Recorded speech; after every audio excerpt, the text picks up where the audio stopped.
Na huyu hapa anauliza swali kwamba mimi nikigusa korodani huwa zinakuwa zinabonyea bonyea, japokuwa sisikii maumivu makali, lakini pia naona hii hali sio ya kawaida, kwani hapo awali korodani zangu hazikuwa hivi.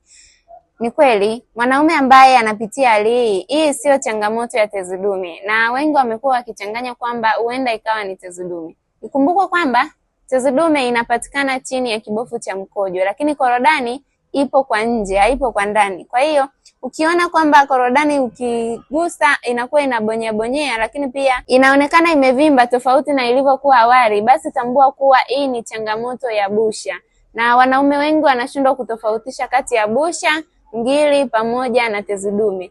Tezi dume ni tofauti kabisa na changamoto ya busha na ngiri, japokuwa changamoto ya busha na ngiri ni changamoto ambazo zinakaribiana.